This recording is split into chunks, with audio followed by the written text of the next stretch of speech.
There is a quiet, forgotten corner of a cemetery just outside London, heavily shaded by ancient yew trees. The headstones here are weathered, their inscriptions barely legible beneath decades of moss. If you look closely at the dates, a strange pattern emerges. 1841, 1843, 1847, a massive cluster of deaths over a single decade, striking down men, women, and children alike. If you consult the historical records, the ledgers will tell you that these people died of pneumonia, of cholera, of seasonal fevers. They will tell you that the mid-19th century was simply a harsh time to live, a time before modern antibiotics, a time when sudden illness was a tragic but unavoidable fact of life. That is what the archives say. That is the accepted truth. But what if the archives are hiding something? What if the true cause of death for hundreds of thousands of people in the 1840s was not the diseases that brought them to the hospital, but the treatment they received once they arrived? Look closely at the history of medicine during this era, and a terrifying shadow begins to form. A shadow cast not by a virus or a bacteria, but by the trusted hands of the doctors themselves. We are looking at the 1840s. The world was standing on the precipice of the modern age. The Industrial Revolution had transformed the landscapes of Europe and America. Steam engines were connecting distant cities, telegraph wires were beginning to hum with instant communication, and the very first whispers of anesthesia were echoing through the halls of progressive surgical theaters. It was an era of profound intellect and rapid advancement. Yet, in the hushed, gas-lit corridors of the most prestigious hospitals in London, Paris, and Philadelphia, a very different kind of science reigned supreme. This was the era of heroic medicine. The leading physicians of the day were highly educated men, dressed in immaculately tailored suits, who carried themselves with the absolute authority of gods among mortals. They were entrusted with the lives of the most vulnerable, but the foundation of their medical empire was built on a practice so archaic and ultimately so devastating that modern medical history has quietly swept the sheer scale of its carnage under the rug. The practice was bloodletting, and in the 1840s, it did not just happen occasionally. It was a mania. It was an obsession. The question we must ask is not simply why they did it. The question is why, when the bodies began to pile up, when the undeniable evidence of mass death stared the medical establishment in the face, they did not stop.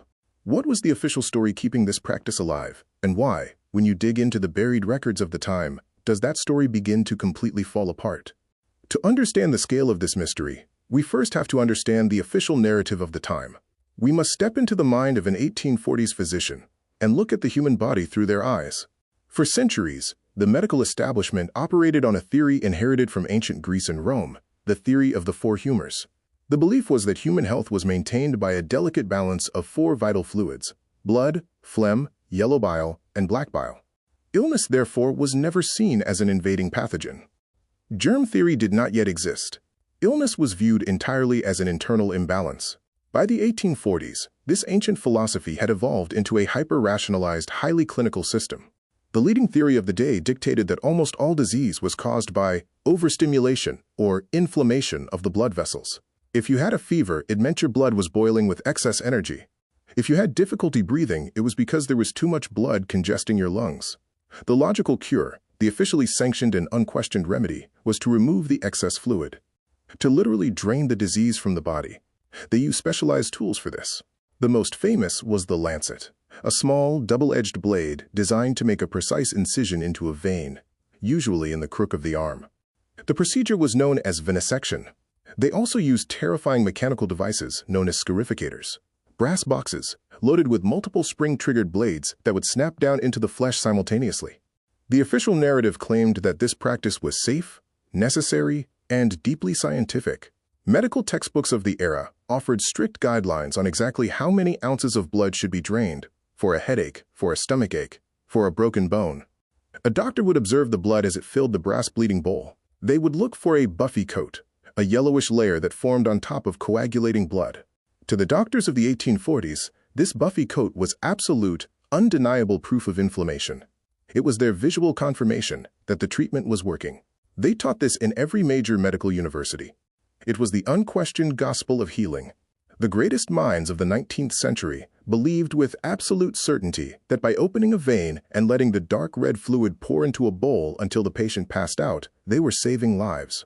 That was the established truth, but the truth often looks very different when you step out of the lecture hall and walk into the morgue. The first cracks in this official narrative did not come from angry patients. They came from a man who decided to do something entirely radical for the 1840s. He decided to count the bodies. His name was Pierre Charles Alexandre Louis, a prominent physician working in Paris. While his colleagues were busy writing philosophical essays about the nature of the humors, Louis was quietly pioneering a new concept. He called it the numerical method. Today we would call it clinical statistics. Louis decided to study pneumonia. He tracked 77 patients who were subjected to the aggressive, standard-issue bloodletting of the day, and he compared their outcomes to patients who were bled less frequently or later in their illness. When Louis finally tabulated his numbers, the results were not just surprising. They were devastating. His data showed, with cold mathematical precision, that heavy, early bloodletting did not cure pneumonia. In fact, it dramatically increased the rate of death. Patients who were heavily bled died at significantly higher rates than those who were left alone. Louis published his findings, expecting the medical community to look at the numbers, realize their catastrophic error, and change their ways. They did not. Instead, the medical establishment went on the offensive. Prominent doctors attacked Louis. They claimed that statistics had no place in the sacred art of medicine. They argued that every patient was unique, and therefore, mathematics could not possibly capture the nuanced brilliance of a physician's intuition. This is where the story shifts from a tragedy of ignorance to a mystery of willful suppression. Why would an entire industry of highly educated professionals look at hard, empirical evidence that their primary treatment was killing people, and actively choose to ignore it? Why did the bloodletting mania actually accelerate in the 1840s, right after Louis proved it was lethal? To answer that, we have to dig deeper. We have to look past the medical textbooks and follow the trail of something far more powerful than scientific theory. We have to follow the money. In the 1840s, bloodletting was not just a medical procedure. It was an entire global economy. Alongside the lancet, the primary tool for extracting blood was the medicinal leech. The demand for leeches in the mid-19th century reached levels that are almost incomprehensible today. Hospitals were using them by the millions. In a single year, the hospitals of Paris alone consumed over 6 million leeches.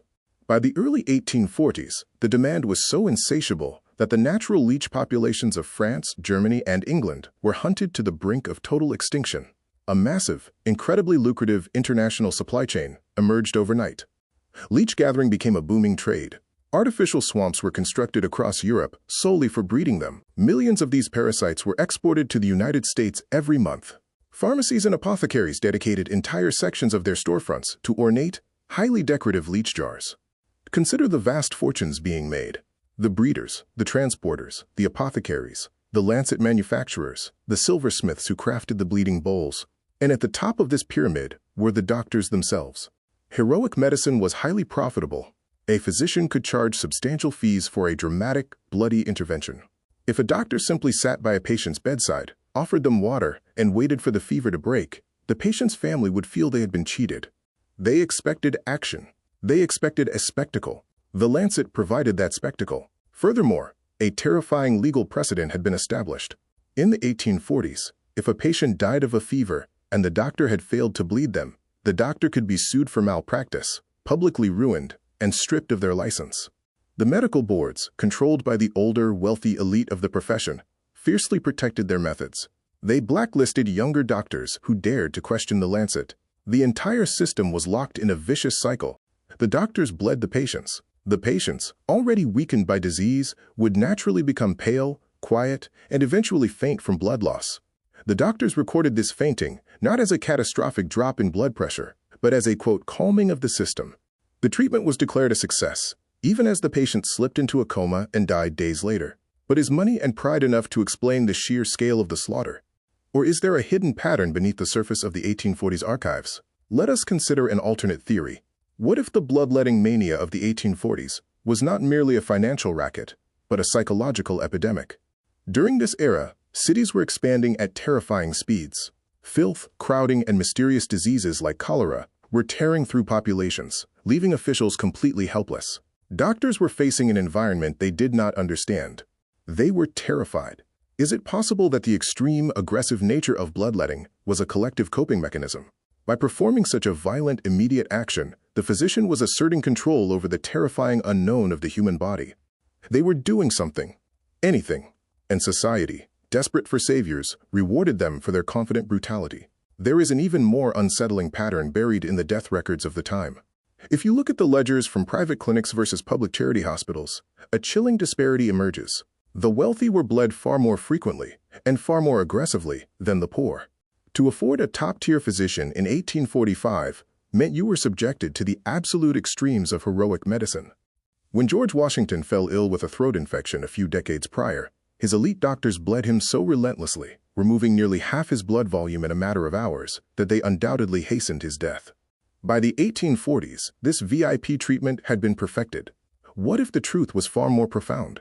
What if the incredible wealth of the Industrial Revolution had created a medical system where the rich were literally paying fortunes to be executed by their own doctors, while the poor, left to languish in crowded wards with little medical attention, often survived simply because they were neglected? When you dig into the deepest, dustiest corners of the medical archives from the late 1840s and early 1850s, you find the voices of those who tried to stop the madness. These are the suppressed sources, the letters that never made it into the medical journals. There is a diary from a young medical apprentice in Edinburgh, dated 1846. The ink is faded, but the words are filled with a quiet, mounting horror. He writes of watching his mentor treat a pregnant woman for a mild fever. The mentor ordered venesection. The apprentice describes watching the life drain from the woman's face, the sudden stilling of the child in her womb. When the apprentice dared to whisper a protest, he was banished from the room. The woman died by morning. The official cause of death was listed as, quote, acute nervous fever. There are scattered, overlooked letters from rural country doctors, men who operated far outside the watchful eyes of the prestigious medical boards. These isolated physicians began to notice that when they arrived too late to bleed a patient, the patient often recovered. Slowly, secretly, these rural doctors stopped using their lancets. They watched their survival rates skyrocket.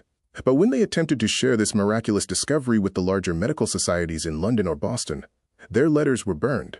They were mocked as ignorant country bumpkins who didn't understand the complex science of the buffy coat. The institutional inertia was massive.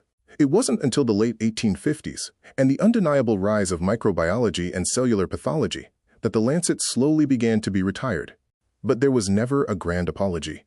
There was never a trial for the countless thousands who had been drained of their lifeblood by the very hands sworn to heal them. The medical establishment simply, quietly, changed the subject.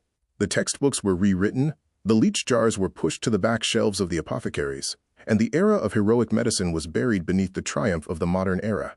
We look back at the 1840s from our modern vantage point, and we feel safe. We see the Lancet as a barbaric relic of a foolish, ignorant past. We trust our monitors, our sterile needles, our peer-reviewed journals. We believe that the darkness of the 1840s could never happen today. But the terrifying truth of the bloodletting mania is that the men who perpetrated it did not think they were barbarians.